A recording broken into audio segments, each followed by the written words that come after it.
غیر مسلموں کو ذمیوں کو مجبور نہیں کر سکتے. ان کو تو آپ نے پروٹیکشن دینی ہے. وہ آپ کے ماحول میں رہ رہے ہیں, یہاں رہیں آرام سے. ان کی جان, مال, عزت, آبرو ہر شے کو پروٹیکٹ کیا جائے گا. انہیں مذہبی آزادی دی جائے گی.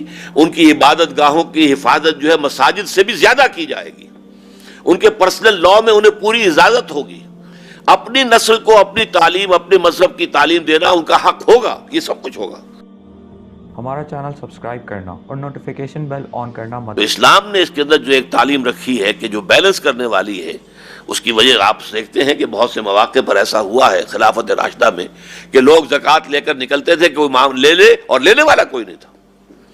بہرحال یہ دو نظام اسلام کے ہیں. یقیناً اسلام کا لیگل لیول پر نظام کیپٹلزم سے مشابہ ہے, but it is limited, controlled and fully internally manage capitalism. اب آئیے اس میں جو محصولات اور ٹیکسز کا نظام ہے وہ کیا ہے. اس میں پہلی بات ایک اور جو سمجھنے کی ہے کہ اسلامی ریاست جو ہے آئیڈیولوجیکل ریاست ہے. اس کا مکمل شہری صرف مسلمان ہوتا ہے, غیر مسلم اس کا مکمل شہری نہیں ہے. اب اسے دنیا تانے دے, ہم پر فقرے چست کرے کہ سیکنڈ ریٹ سٹیزن تم نے بنا دیا, جو چاہے کہے, وہ مکمل شہری نہیں ہے, وہ ذمی ہے. لیکن ذمی کے معنی کیا ہے, اس کو گالی بنا دیا گیا. ذمی کہتے ہیں جس کی حفاظت کا ذمہ اسلامی ریاست لیتی ہے. ذمہ داری سے, یہ اردو کا لفظ ذمہ داری فارسی کا بن گیا. داری جو ہے ذمہ داری, ذمہ جس کی حفاظت کا ذمہ اسلامی ریاست لیتی ہے وہ ذمی ہے. تو ذمی کی پوزیشن اور ہے, غیر مسلم کی اور مسلم کی اور ہے. ٹیکسیشن کے اندر بھی ان دونوں میں زمین و آسمان کا فرق رہے گا. مسلمان سے زکوٰۃ لی جائے گی, جو بھی اس کے پاس کیش وغیرہ ہے اور جو بھی مال ہے, تجارتی اسباب ہیں, ان سب کا 2.5% دے دیجیے. لیکن غیر مسلم سے زکوٰۃ نہیں لی جائے گی, جزیہ لیا جائے گا. لیکن جزیہ کیا ہے, یہ بھی کوئی گالی نہیں ہے. جزیہ جزا ہے, جزا سے بنا, بدل ہے کہ جو حفاظت جو ہے اسلامی ریاست تمہیں دے رہی ہے, در حقیقت اس کا بدل ہے کہ جو تم دے رہے ہو. اس لیے کہ ہر مسلمان تو اسلامی ریاست میں لازماً فوجی خدمات سر انجام دینے پر مجبور ہے. جب چاہیں گے اسے کال کر لیا جائے گا. جیسے آج آپ کو معلوم ہے اسرائیل میں ہے یا چائنا میں ہے پیپلز آرمی. اسلامی ریاست کا تصور تو وہ ہے, ہر شہری جو ہے وہ سپاہی ہے. لیکن آپ غیر مسلموں کو, ذمیوں کو مجبور نہیں کر سکتے. ان کو تو آپ نے پروٹیکشن دینی ہے. وہ آپ کے ماحول میں رہ رہے ہیں, یہاں رہیں آرام سے. ان کی جان, مال, عزت, آبرو ہر شے کو پروٹیکٹ کیا جائے گا. انہیں مذہبی آزادی دی جائے گی. ان کی عبادت گاہوں کی حفاظت جو ہے مساجد سے بھی زیادہ کی جائے گی. ان کے پرسنل لاء میں انہیں پوری اجازت ہوگی. اپنی نسل کو اپنی تعلیم, اپنے مذہب کی تعلیم دینا ان کا حق ہوگا. یہ سب کچھ ہوگا. لیکن یہ کہ ان پر نہ تو اسلامی ریاست کے دفاع کی ذمہ داری ہے, اپنی مرضی سے کریں تو ٹھیک ہے, لیکن ذمہ داری نہیں ہے. It cannot be demanded from them. تو اس حوالے سے ان سے ٹیکس لیا جاتا ہے. یہ ٹیکس اصلاً میں جزیہ ہے. جزیہ ٹیکس ہے, زکوٰۃ عبادت ہے.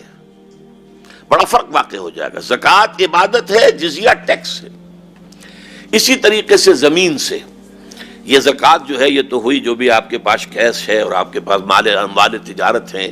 اگر آپ بھیڑیں بکریاں پالتے ہیں تو کتنی ہزار بھیڑیں بکریاں آپ کے پاس ہیں. اونٹ پالتے ہیں تو کتنے اونٹ آپ کے پاس ہیں. اس میں نصاب مقرر کر دیا گیا ہے, اتنی زکوٰۃ لے لی جائے گی. لیکن یہ ہے کہ جزیہ جو ہے وہ در حقیقت ایک فرد کے اوپر عائد کیا جائے گا, اس کی کیپیسٹی کو دیکھ کر. زکوٰۃ عبادت ہے اور اس کی شرح فکسڈ ہے, کیونکہ یہ عبادت ہے. اس میں کم و بیشی ہوگی تو عبادت کا تصور ختم ہو جائے گا. ایک سیکرٹ اس کے اندر ایک تصور جو ہے موجود ہے کہ ایک یہ اللہ تعالیٰ کی طرف سے, اللہ کے رسول کی طرف سے مقرر ہے. تو وہ اس میں زکوٰۃ, اس میں وہ ٹیکس کا کانسیپٹ نہیں ہے, عبادت کا کانسیپٹ ہے, اور اس کی شرح معین ہے. جزیہ جو ہے اس کی شرح معین نہیں ہے. آپ دیکھیں کہ ایک آدمی اچھا ہنرمند ہے, اس کے اوپر جزیہ زیادہ لگا دیا جائے گا. یہ پول ٹیکس ہے, ہر شخص کے اوپر علیحدہ. ایک شخص جو ہے وہ انسکلڈ لیبرر ہے, اس کے اوپر جزیہ کچھ اور ہوگا.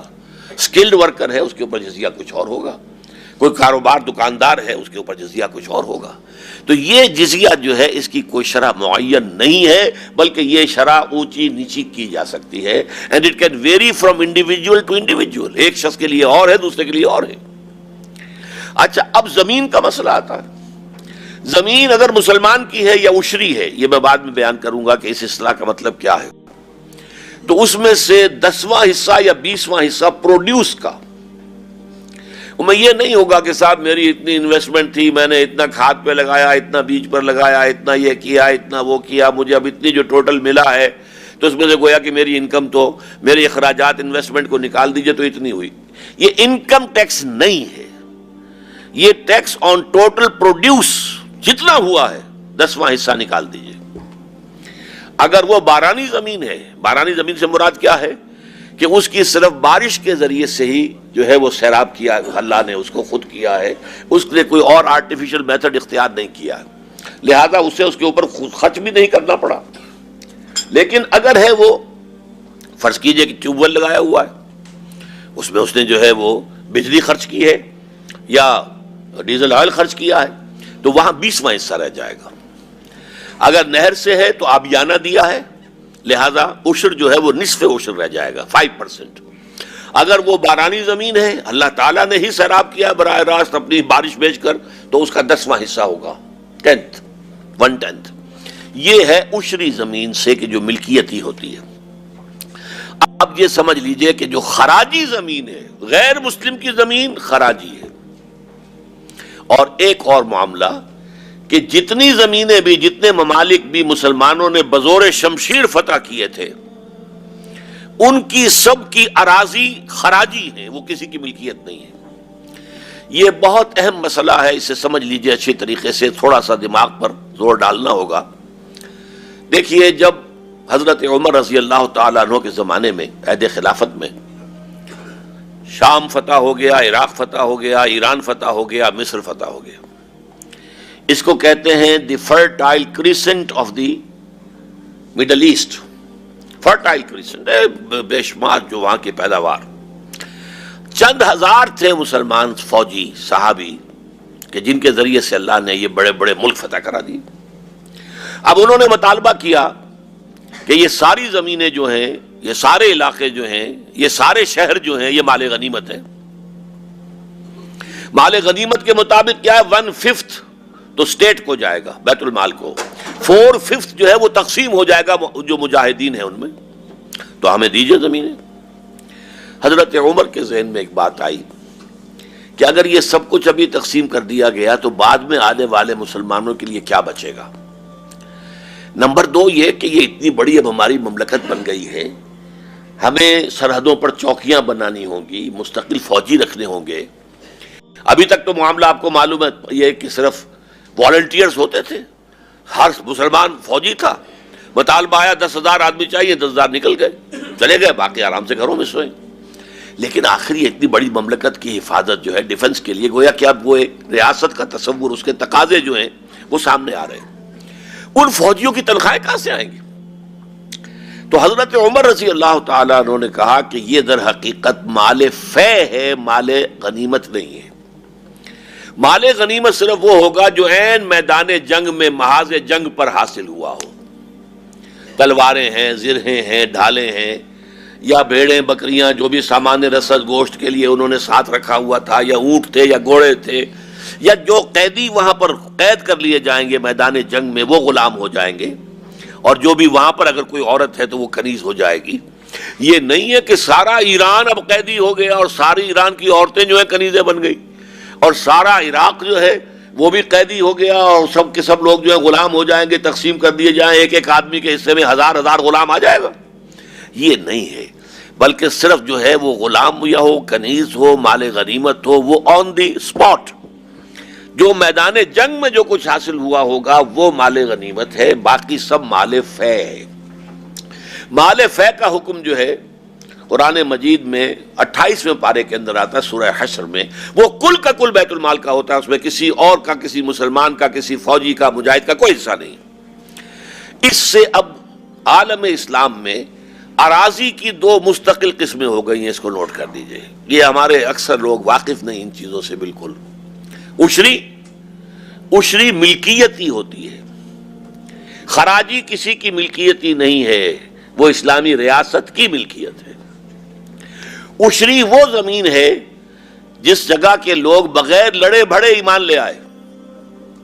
مثال کے طور پر مدینہ منورہ کے لوگ تھے، حضور نے مدینے کو فتح تو نہیں کیا تھا، مدینے والے تو خود جا کر حضور کو لے کر آئے تھے۔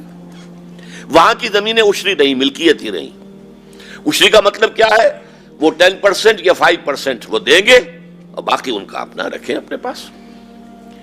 اسی طریقے سے نوٹ کر لیجئے، اس وقت دنیا میں یہ جو ملک ہیں، انڈونیشیا، ملیشیا، یہاں کی ساری زمینیں عشری ہیں۔ یہاں کبھی مسلمانوں نے فوج کشی نہیں کی، یہاں کبھی جو ہے فتح نہیں کیا گیا انہیں۔ مسلمان تاجر گئے اور ان کی تبلیغ سے یہ لوگ ایمان لے آئے۔ یہ سب عشری زمینیں ہیں۔ عشری زمینوں سے عشر یا نصف عشر لیا جائے گا، بات ختم۔ لیکن باقی جو بھی ملک فتح ہوا ہے بزور شمشیر، اس کی زمینیں خراجی ہیں، وہ کسی کی ملکیت نہیں ہے، بلکہ وہ حکومت کی ہے۔ حکومت انہیں دے گی لوگوں کو کہ وہ اس کو کاشت کرے، اور اس میں سے خراج، and it can be 50% even، وہ خراج جو ہے اس کی کوئی شرح نہیں ہے۔ جیسے جزیے کی کوئی شرح نہیں معین، خراج کی بھی نہیں ہے۔ خراج اس اعتبار سے بھی ہو سکتا ہے کہ آپ کہیں کہ سر آپ فلاں چیز اگر کاشت کی جا رہی تو پر ایکڑ اتنے روپے آپ سے لے لیے جائیں گے، یا یہ کہ ایسا بھی ہو سکتا ہے کہ مقاسمہ ہو جائے، اس میں تقسیم کر لیا جائے کہ آدھا تمہارا اور آدھا اسلامی ریاست کا۔ یہ ہے خراجی زمینیں۔ تو اسلامی ریاست میں نقطہ آپ کے سامنے بیان یہ کر رہا تھا کہ یہ ٹیکسیشن اور محصولات جو ہیں محاصل، ان میں بڑا بنیادی فرق ہے مسلمان اور غیر مسلم کے مابین۔ مسلمان کا معاملہ یہ ہے کہ وہ اسلامی ریاست کا نہ صرف وفادار ہے، خیر خواہ ہے، وہ اسے پروموٹ کرنا چاہتا ہے، اس کے لیے اپنی جان دینے کو تیار ہے، اس کی حفاظت کے لیے، بلکہ اللہ تعالیٰ کے دین کو اور دنیا میں وسیع علاقے میں پھیلانے کے لیے۔ اس کا معاملہ یہ ہے کہ اس سے زکوٰۃ لی جائے گی، عشر لیا جائے گا، غیر مسلم سے خراج لیا جائے گا، اور غیر مسلم وہ زمینیں بھی ہو سکتی ہیں جو چاہے وہ خراجی زمینیں ہیں، اب وہ چاہے مسلمانوں کو دے دی گئی ہیں، غیر مسلم وہاں نہیں رہے، مسلمان کاشت کریں گے، زمین خراجی رہے گی، اور ایک دفعہ اگر وہ خراجی معین ہو گئی ہے تو وہ ہمیشہ کے لیے خراجی رہے گی، وہ عشری میں تبدیل نہیں ہوگی۔ اچھا، اسی طریقے سے یہ موقع ہے تو آپ جان لیجئے دو اور اصطلاحات بھی زکوٰۃ کے بارے میں۔ ابھی میں نے آپ سے کہا تھا کہ زکوٰۃ لوگ لیے پھرتے تھے اور لوگ نہیں لیتے تھے، لینے والا کوئی نہیں تھا، قبول کرنے والا کوئی نہیں تھا۔ اس میں سوال یہ پیدا ہو سکتا ہے کہ زکوٰۃ تو اسلامی ریاست لیتی ہے، پھر کیسے سوال پیدا ہوا کہ لوگ لے کر پھر رہے ہیں کہ کوئی قبول کر لے اور وہ قبول کرنے والا کوئی نہیں، یہ کیسے ہو گیا؟ تو زکوٰۃ کے اعتبار سے بھی جو مال ہیں ان کی دو قسمیں کی گئی ہیں، اموال ظاہرہ، اموال باطنہ۔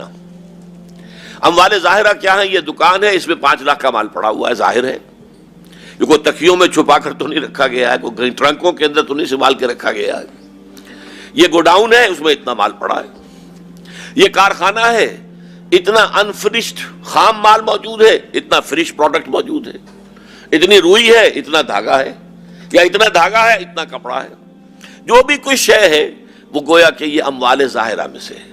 یا یہ کہ کسی کی بھیڑ بکریوں کا گلہ ہے، اتنے اس کے اندر بھیڑیں ہیں، اتنی بکریاں ہیں، سامنے ہیں، چھپائی تو نہیں جا سکتی کہیں، اتنے اونٹ ہیں وہ سامنے ہیں۔ اموال